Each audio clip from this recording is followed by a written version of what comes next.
Muy bien, chicos, buenas tardes a todos los que nos habían saludado. Vamos a iniciar nuestra clase del día de hoy.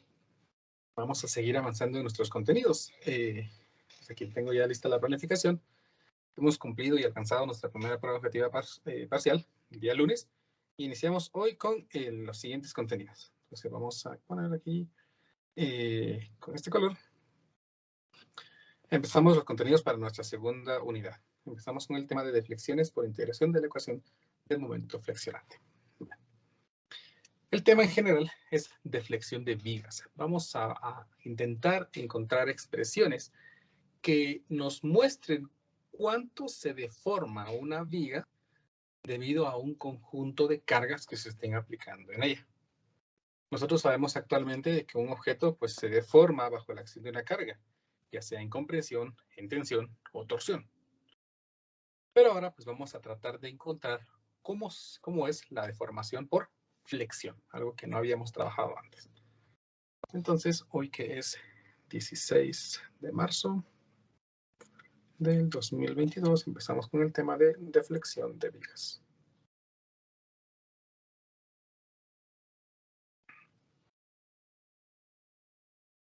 Muy bien. A ver, supónganse que nosotros tenemos una viga, cualquiera, de cualquier forma, articulada, doblemente articulada o articulada y simplemente apoyada, no importa. Yo voy a dibujar aquí una articulada y simplemente apoyada. Y voy a dibujar aquí la viga. Supónganse que esta es la viga. Y se me ocurre, pues, que tiene distribuida una carga Q. Una carga distribuida de manera uniforme. Muy bien. Nosotros sabemos que esta viga, debido a la carga, va a sufrir flexión. La flexión, que ya lo hemos definido muchísimas veces, la combinación de esfuerzos de compresión y esfuerzos de tensión. Recordemos que hay un eje que conocemos como eje neutro, que es el eje que no sufre ningún tipo de esfuerzo. Entonces, examinemos un poquito más a detalle esta viga. Supónganse entonces que la viga, debido a estas cargas, se va a deformar.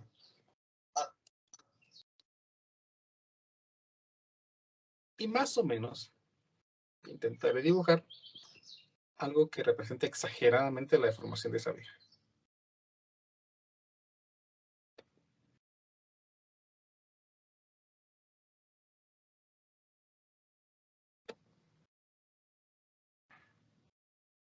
La viga entonces más o menos representa, la deflexión de la viga, pues más o menos la represento yo en esta figura. Más o menos, ¿no? Más o menos queda por acá. Si analizamos el eje neutro, recordarán el eje neutro, aquel eje que no sufre ningún tipo de esfuerzo, pues resulta que al no estar sometido a ningún tipo de esfuerzo, ese eje mantiene la longitud de la viga en todo momento. Mientras que la cara superior, al estar en compresión, pues se comprime y acorta cualquier segmento de longitud. Mientras que la parte inferior, al estar en tensión, se deforma alargando cualquier elemento de longitud que nosotros tengamos o hayamos ubicado dentro de la viga. Si nosotros comparáramos el eje inicial o el eje neutro inicial con el eje neutro final, luego de aplicarle la deformación, observamos de que existen ciertas deformaciones verticales respecto a ese eje. Estas deformaciones que tenemos aquí es a lo que se le conoce como deflexión.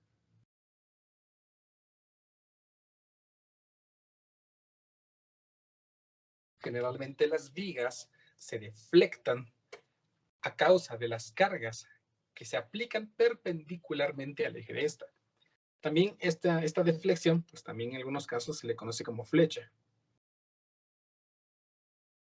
La verdad es que no sé por qué, ¿verdad? Pero se le conoce como flecha. Entonces, en algunos casos, pues posiblemente, dependiendo de la bibliografía que ustedes vayan a estudiar, van a encontrar que hablan de la flecha de una viga. La flecha se refiere a la deflexión que va a tener o la deformación que va a tener respecto a su eje inicial. ¿Estamos? Entonces, pues cada uno de los puntos específicos de la viga va a tener su propia deflexión. alcanzando en algunos puntos la deflexión máxima. En este caso, pues dado de que la carga es uniforme y todo, pues esperaríamos que la deflexión máxima ocurra exactamente a la mitad de la viga. ¿Estamos?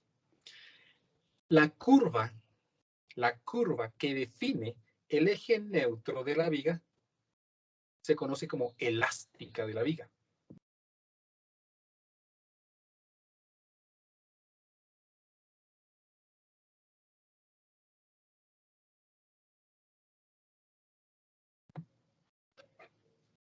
La elástica de una viga, entonces, más o menos representa la curva que sigue esta cuando se deflecta. ¿Estamos? A eso se le conoce como elástica de la viga.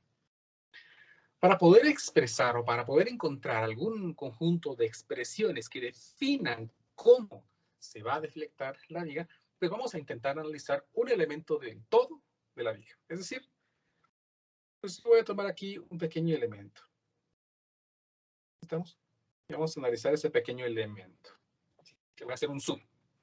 Ese elemento deflectado, pues voy a ver si me sale. Más o menos quedaría algo así.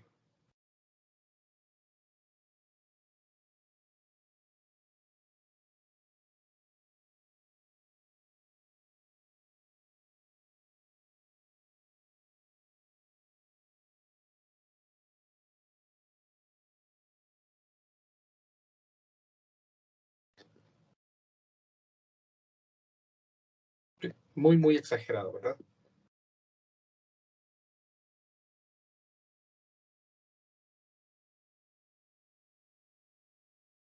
Voy a dibujar más o menos dónde estaría el eje neutro.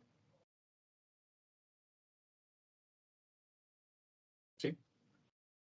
Y voy a dibujar aquí otro elemento que vamos a analizar, una longitud que vamos a analizar. A esta longitud, pues la voy a llamar L sub 1. Muy bien. A ver, una pregunta, por favor.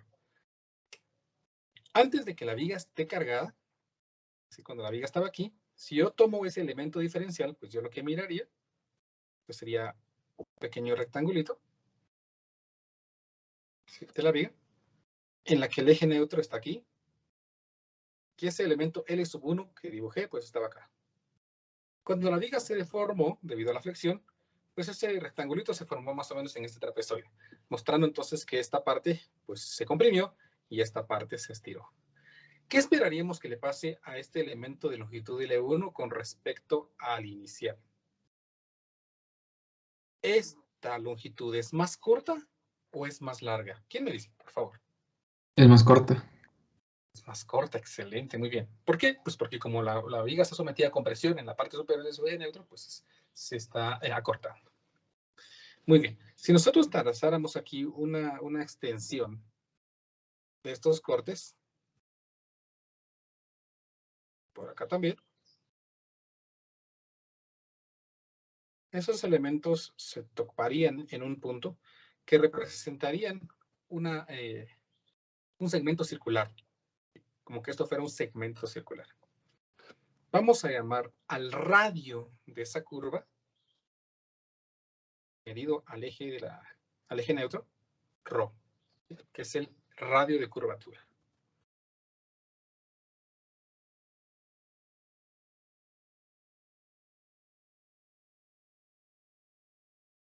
El radio de curvatura representa el radio que podríamos reemplazar por un segmento circular si tomáramos un pequeño elemento diferencial de esa vía. Tomemos que el ángulo que forma este pequeño elemento diferencial, pues es diferencial de ángulo. Y ahora sí, nombremos que esta longitud, pues es una pequeña longitud llamada diferencial de X. A ver, ayúdenme ustedes, por favor. Observen de que esto es un segmento circular.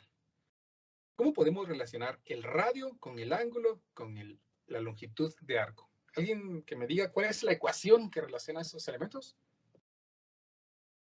Ángulo, radio, arco, ¿cómo se relacionan? Longitud de arco es igual a radio por ángulo. Excelente, muy bien. Longitud de arco de X es igual al radio multiplicado por diferencial de ángulo. ¿Sí? Aquí tenemos entonces una relación entre esos elementos. Ahora, pensemos que vamos a regresar aquí un poquito, aquí está. Pensemos que este elemento de longitud de L1 se encuentra a una distancia y del eje neutro. Así como siempre, ¿no? Para calcular esfuerzos, pues es y. Por lo tanto, esa y, en este caso, pues quedó aquí.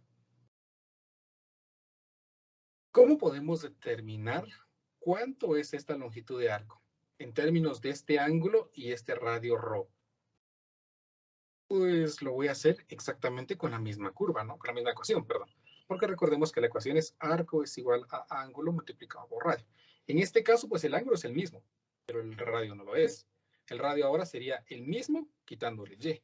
En este caso, entonces, esa longitud L1 quedaría expresada como radio menos y, todo esto multiplicado por el diferencial de ángulo.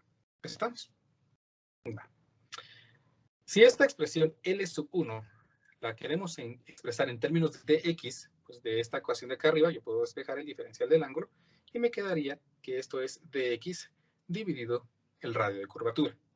Por lo tanto, la nueva longitud de ese elemento estaría dado por densidad menos y, no densidad, no, perdón, ese radio de curvatura por y, acabo de dar un tema de densidad, entonces estoy confundido, multiplicado por diferencial del ángulo, que es diferencial x dividido el radio de curvatura. Si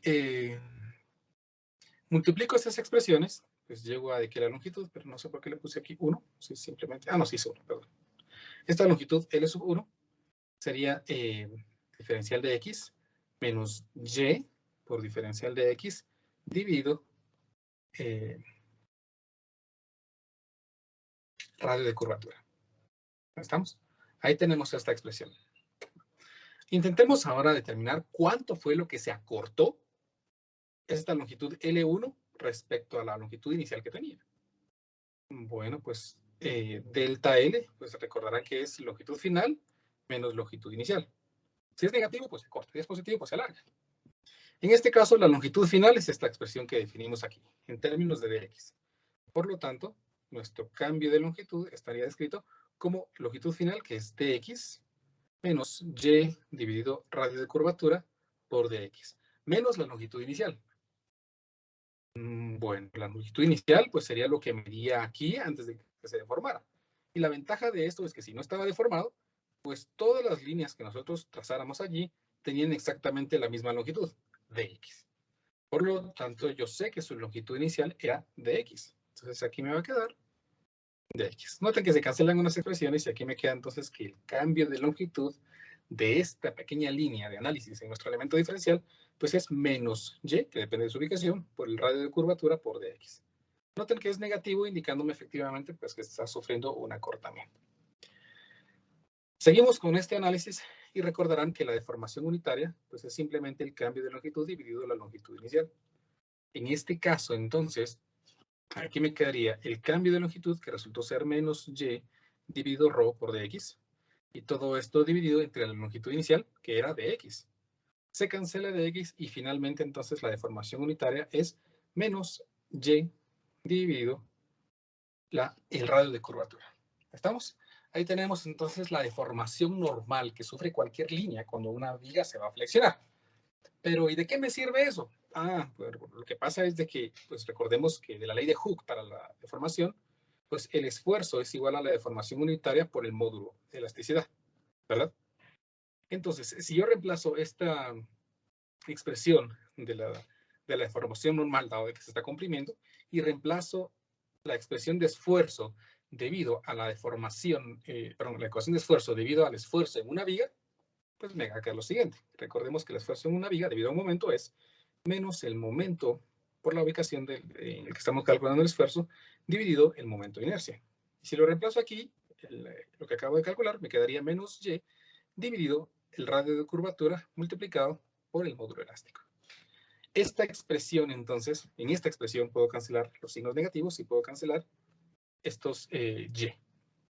Quedándome de momento, entonces, una expresión que relaciona el inverso de radio de curvatura con el momento, el módulo de elasticidad y el momento de inercia. Es decir, el inverso del radio que se genere en un elemento diferencial depende del momento y depende del módulo elástico y de la sección que tenga este elemento. Guardemos esta ecuación.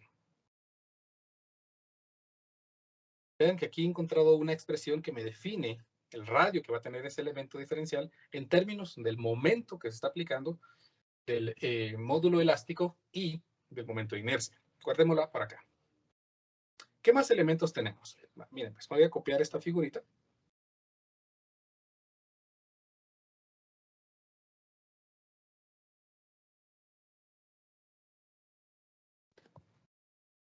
La voy a pegar por aquí. Porque si vamos a definir o vamos a intentar encontrar una expresión que defina esta curva, a esta curva la vamos a llamar curva elástica y la vamos a representar con la letra B, una letra B cursiva, de carta. Esa deflexión va a estar dada en términos de X, es decir, va a ser una función de X. Si nosotros derivamos la deflexión, es decir, calculamos la primera derivada, pues entonces yo obtengo aquí que la pendiente en un punto específico, es decir, ¿se recuerdan que las tangentes o las derivadas geométricamente pues me definen una pendiente, ¿no? Más o menos dibujar esto aquí. Ahí está. Y suponer que el punto de tangencia es este. La pendiente de esa curva me define la derivada de la deflexión respecto a X. ¿Sí? Pero la pendiente, también recuérdense que la pendiente, voy a ponerlo por aquí mejor, por acá arriba para hacer un paréntesis. Ustedes recuérdense que la pendiente, cuando estábamos en Mate 1 hace algunos años, se calculaba como Y2 menos Y1 dividido X2 menos X1, ¿verdad? Que realmente pues es el cambio en Y dividido el cambio en X, ¿no? Y si recordamos pues también nuestra Mate 1 y aplicamos un poquito de trigonometría, el cambio en Y es esto. Y el cambio de X es esto. Y opuesto dividido de adyacente, pues me representa la tangente de un ángulo, ¿no? Eso significa que la pendiente, pues también puede representar la tangente del ángulo que está formando esa tangente, esa recta tangente. Eso es igual a la pendiente. En este caso, entonces, para acá, yo podría escribir en lugar de la pendiente, pues escribir la tangente del ángulo, es la derivada de la deflexión respecto a X. ¿Estamos? Nos va a servir. Pero si estamos suponiendo que las deflexiones son muy pequeñas, porque obviamente no vamos a esperar que un material se deforme tal y como estoy colocando en esta viga, ¿no? Una deformación sería extrema. Las deformaciones siempre son muy pequeñas. Cuando las deformaciones son muy pequeñas y el ángulo es pequeño, podemos hacer lo siguiente. El ángulo es casi la tangente del ángulo. Casi, casi. Si las deflexiones son muy extremas, entonces esta ecuación no va a funcionar. Entonces yo podría escribir aquí que el ángulo es la derivada de la deflexión o de la curva de deflexión respecto a X. Y si se me ocurre derivar una vez más, pues yo tendría aquí respecto a X, tendría que la derivada del ángulo respecto a X sería igual a la segunda derivada de la ecuación elástica de la deformación de X cuadrado. ¿Sí? La segunda derivada. Ahora, esta expresión ya la habíamos visto por allí. Tal vez no tan explícita como esto. Regresemos. Aquí definimos que dx sobre d teta, no, al revés, perdón. D teta sobre dx, si pasamos este a dividir, pues me quedaría igual a 1 dividido ρ. Pues lo reemplazo en la ecuación que tengo allá. Por lo tanto, aquí me quedaría 1 dividido esta, que es el radio de curvatura, igual a la segunda derivada de la deflexión respecto a x. Pero en la última ecuación que yo dejé guardada, resulta que el recíproco o el inverso del radio pues es el momento dividido EI. Y si lo reemplazo en esta expresión, entonces aquí tengo el momento dividido EI es igual a la segunda derivada de la ecuación que define la deflexión respecto a X. A esta ecuación que tengo aquí, que resulta ser una ecuación diferencial, es la ecuación diferencial que define la deflexión de una viga.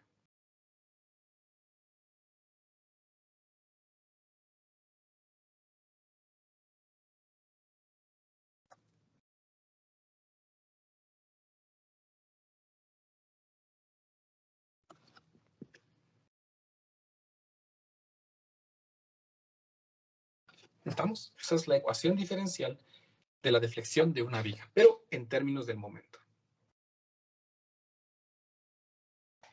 flector. Observen de que si la expresión EI es constante, pues entonces pues la única variable pues sería el momento, ¿no? Porque el momento varía de acuerdo a la longitud o al punto en el que nosotros encontremos en el eje X. Si no es así, pues supongamos que el módulo elástico cambia o el momento de inercia cambia, pues lo único que tenemos que hacer es agregar eso, la inercia en términos de X. ¿Estamos? Podemos reescribir esta ecuación para más fácil. Escribir que el momento dividido EI es igual a la segunda derivada, o sea, a la segunda prima. La derivada, la flexión prima, pi prima, es igual al momento dividido a EI. Por lo tanto, el momento quedaría definido como EI por la segunda derivada de la deflexión. Algo que se me olvidó mencionarles es que esta expresión, EI, se le conoce como rigidez a flexión.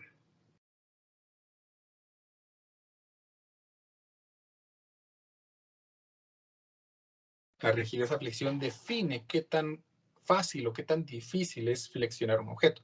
Es la combinación de su módulo elástico y de su momento de inercia. ¿Estamos? Ahora, ustedes aprendieron algo bien peculiar en resistencia de materiales 2. Ustedes aprendieron en resistencia de materiales 1, perdón. Ustedes aprendieron en resistencia de materiales 1 que si ustedes derivan el momento respecto a X, eso les da la fuerza cortante. Recuerden lo que estamos trabajando el otro día, ¿no? O al revés. El momento es la integral de la fuerza cortante, por eso que usamos el área, ¿no?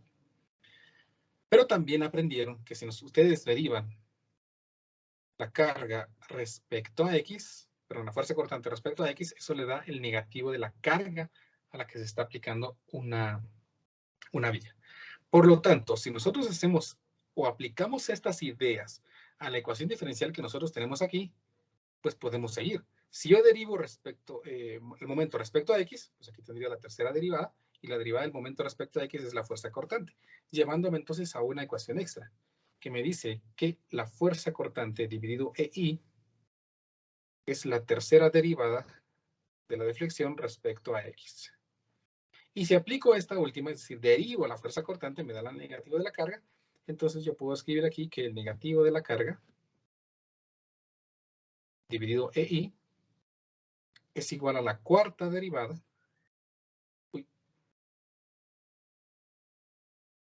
de la deflexión respecto a X. Si las escribo en términos de las primas, ¿sí? No de las primas de ustedes, no, sino de las derivadas, pues podría encontrar un conjunto de ecuaciones que podemos utilizar para poder encontrar la deflexión o la curva elástica de una viga. Podría expresarla como EI por la segunda derivada es igual al momento. Si utilizo la ecuación de momento, si utilizo la ecuación de cortante, pues sería EI por la tercera prima es igual a la fuerza cortante, o EI P4 es igual a la carga. Solo que esto no parece un 4, ¿no? Recuérdense que no se ponen 4 primas, ¿no? Ya a partir de la tercera prima ya tenemos que poner entre paréntesis un 4. Si no le ponemos el paréntesis, pues indica un exponente. El paréntesis indica que estamos hablando de una cuarta derivada.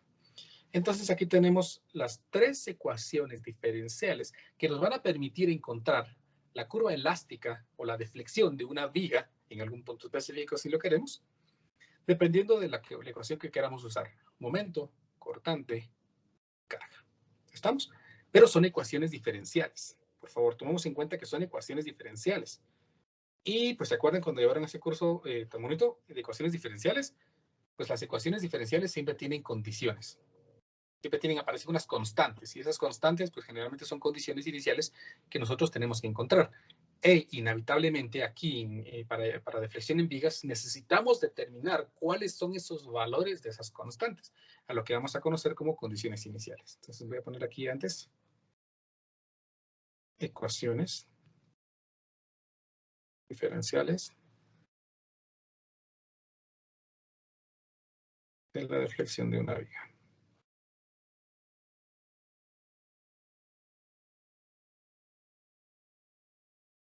Hablando de todo un poco, ya estoy calificando sus exámenes. Me hace falta tal vez unos 10. La ventaja es de que ustedes no sean muchos, es que es más fácil calificar.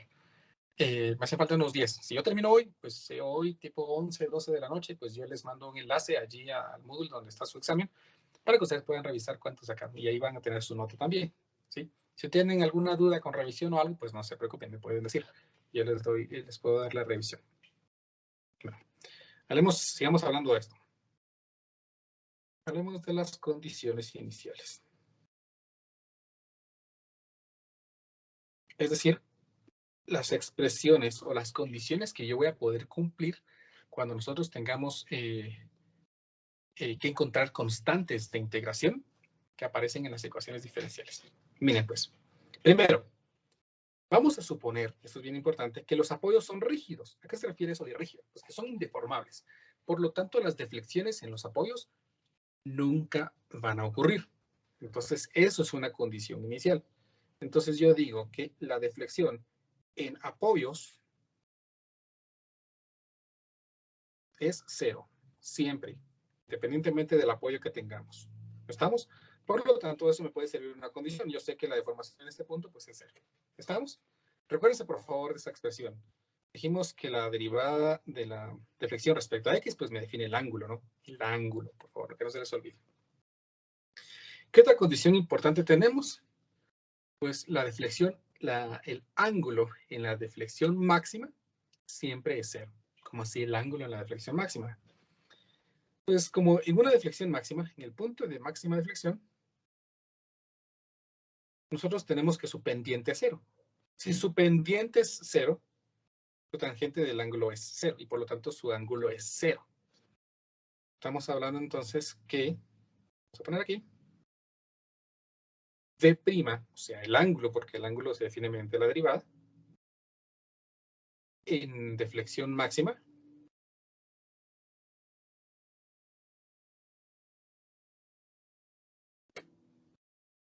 es 0. Sí, segunda condición. ¿Qué otras condiciones tenemos? Dos más. Que la elástica es continua, es decir, la deformación de una viga va a ser continua.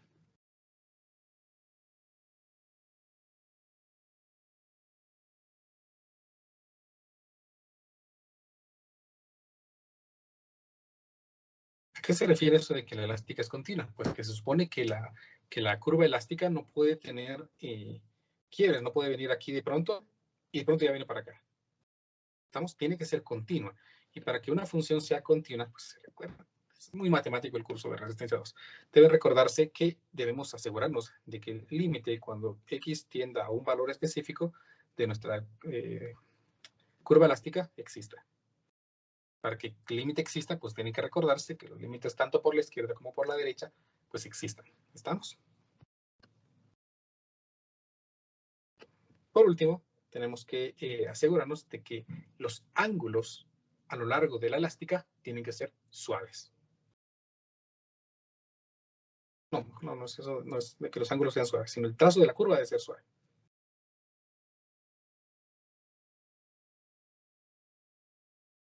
Trazo de la curva.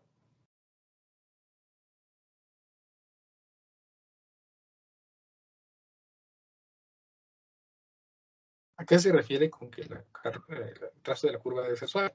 Pues que en ninguna parte de una viga continua tienen que haber picos en su elástica. Para evitar que hayan picos, nosotros podemos hacer otro elemento matemático y tenemos que hacer que su derivada sea continua. Si la derivada es continua, evitamos que existan los picos. Es decir, el ángulo tiene que ser, el límite de en algún punto específico tiene que ser, tiene que existir. Por lo tanto, el límite por la izquierda y el límite por la derecha deben ser iguales. Por último, ¿qué otra condición? Pues las condiciones no están específicas, sino tenemos que aprovechar las simetrías cuando existen.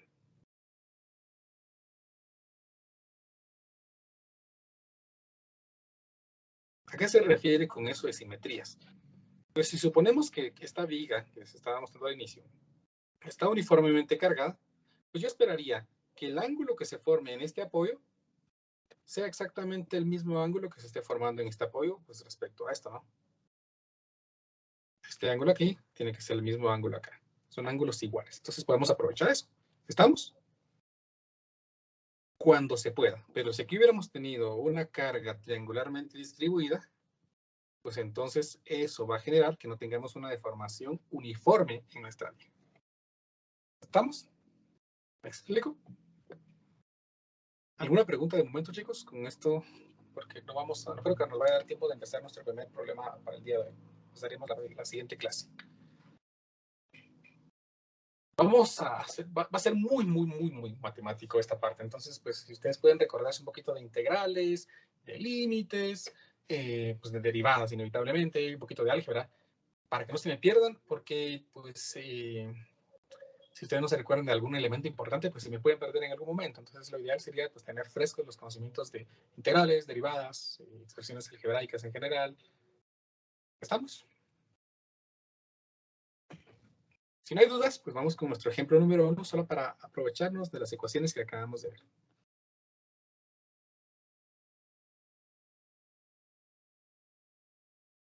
Ejemplo 1. Es un ejemplo bastante sencillo.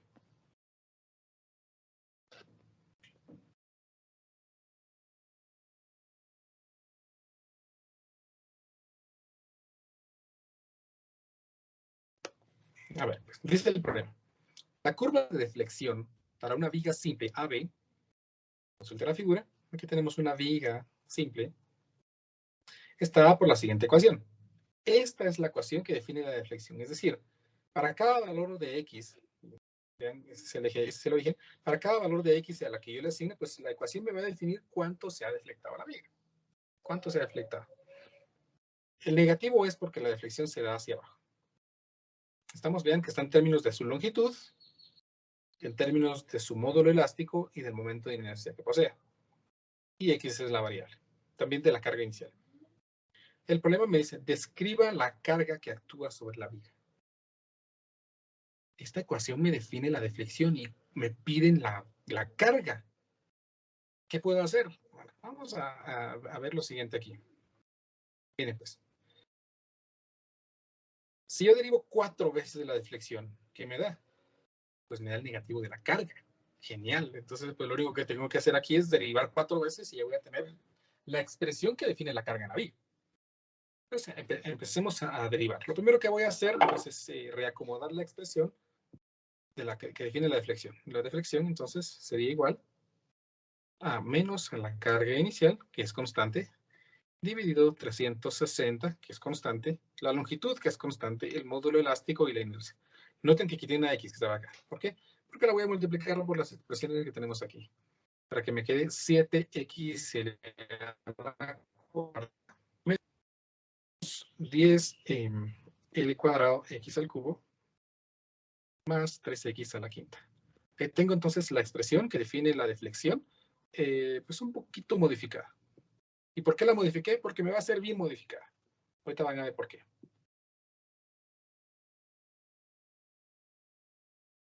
Entonces empecemos a derivar. Derivemos la primera prima, pues esto es constante, pues simplemente la copiamos.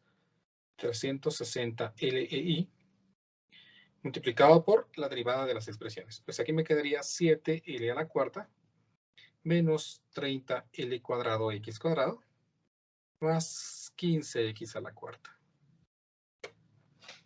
Derivo por segunda ocasión, segunda derivada. Me queda aquí menos la carga inicial dividido 360 L por E por I. Y derivemos nuevamente. Vean que por ser una constante, pues se anula. Me queda entonces aquí la expresión de momento menos 60 L cuadrado X más 60, si no estoy equivocado, de X al cubo. Ahí voy con esta expresión. Vuelvo a derivar para determinar la tercera derivada. Esta expresión sigue constante. LEI. Aquí me queda menos 60L cuadrado más 180X al cubo. Sí. Y por último, encuentro la cuarta derivada. Es x al cuadrado. Ah, sí. Muchas gracias. Muy amable, gracias por avisarme, si no ya no me va a salir. Ahí está. Después de este error, sigo derivando. Entonces aquí me quedaría menos la carga inicial dividido 360 por L por E por I. La derivada de esto que es constante y la derivada de esta expresión, 180 por X cuadrado, pues, de derivada es simplemente 360X. Ya tengo entonces la expresión que me define la carga. Esto es igual al negativo de la carga, recuérdense. Vamos a ver. La cuarta derivada por E por I me define el negativo de la carga. Entonces, si yo tomo esta ecuación y la modifico de acuerdo a lo que el problema dice, E por I por la cuarta derivada es igual al negativo de la carga. Por lo tanto, si yo le quito a esto EI, me va a quedar aquí, menos la carga inicial, dividido, noten que puedo cancelar este 360 con este 360, me queda L por X es igual al negativo de la carga. Por lo tanto, la expresión que define la carga está dada por Q sub 0 por X dividido L. Noten entonces que la ecuación que define la carga, vean, esta es la carga, la ecuación que define la carga. Q sub 0 es un valor constante y L es constante. Eso significa que aquí tenemos un modelo de la forma A es igual a Bx. En donde B pues es una pendiente, ¿no? Una pendiente que parte del origen. Y de acuerdo a la gráfica que tenemos aquí, que este es nuestro origen, pues entonces nosotros vamos a tener aquí una carga triangular, dado que es un modelo lineal.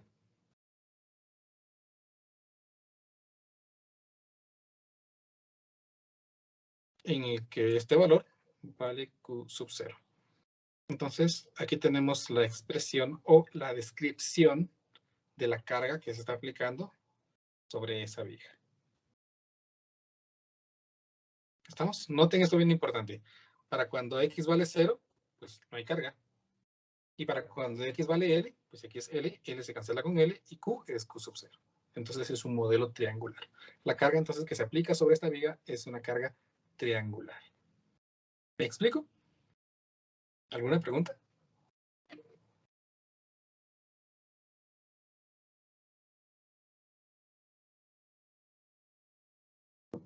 Audio Jungle.